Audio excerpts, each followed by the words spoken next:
Welcome everyone to SHOT Show 2025. I'm honored to be here at the Benchmade booth. Coverage brought to you by Titanic Overbuilt Apparel.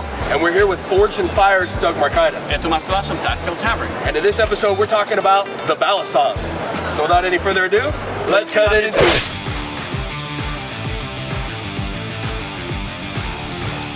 So guys, we are here with Benchmade.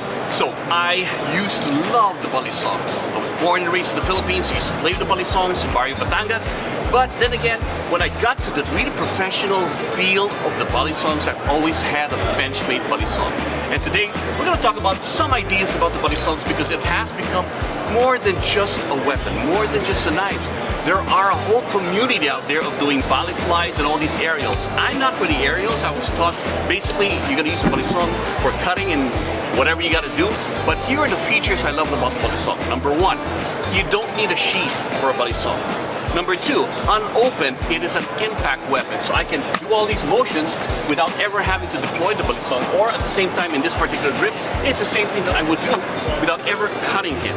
But at points of need, if I need to, I can flip the balisong and bam, it's open and you can close and run. How did you do that? Can you break that down for the viewers? If you're just getting your balisong, you're picking it up, how do I do that? First thing, these are trainers. You want a trainer when you're doing this. Now these bottles right here, I like a heavier balisong, and apparently these scales right here have areas where you can add weights to them with tungsten screws. So it's always safety first, right? Now in flipping the balisong, you have to understand where the edges are. Some are double edge, some are single edge. But the idea of that in some ideas is that once it's flipped open, it goes direct, as opposed to the aerials of using centrifugal force or the idea of using momentum to open it up. It can be opened up with one hand. It can also, in motion, be opened with two to guide and use the other hand from the Filipino martial arts. It's the idea of being the most dramatic blade in the world. Why? Because some of the ideas there is, if you see a knife flipper and doing all these knife things, maybe the fight's over and you walk away. At the same time, you also have the ability that if I need it, it's open, quick open, and then you're done. You don't have to do anything more. But the beauty of this is just like everything else, it doesn't need a sheath, it's easy and compact, and you have a less than lethal option.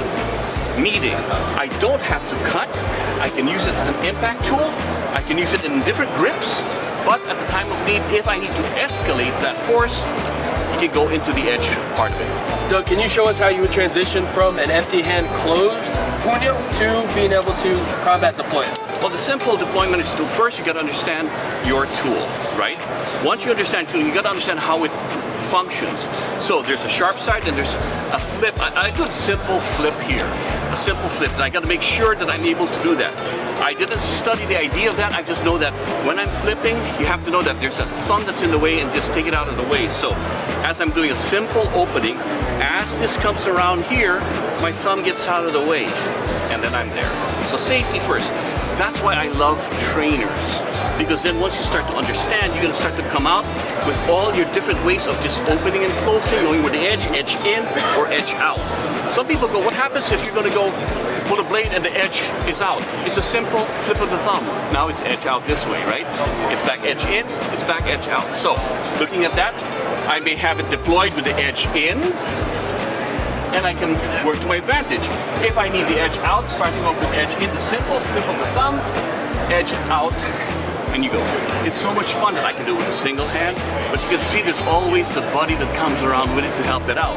If the buddy's not using there, the thing of all this different thing of look at over here, misdirection is the beauty of what the balisong can do, because it's all about misdirecting. The idea there is, look at how pretty it is, pop, and then you can finish off with something else, right? That's the beauty of the feel. Clickety, clackety, clickety is a habit forming. I have a fidget issue. So just the clickety, clackety, the beauty of the thing. It is. Why do you want to use trainers and there's so many bali flies and tournaments out there? Because it's making knives fun again.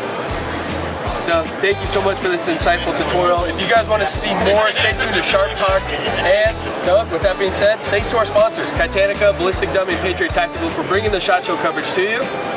Stay sharp.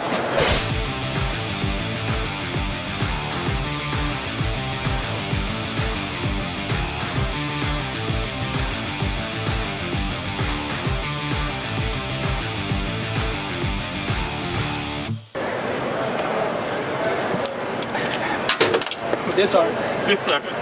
Flip, get out of there.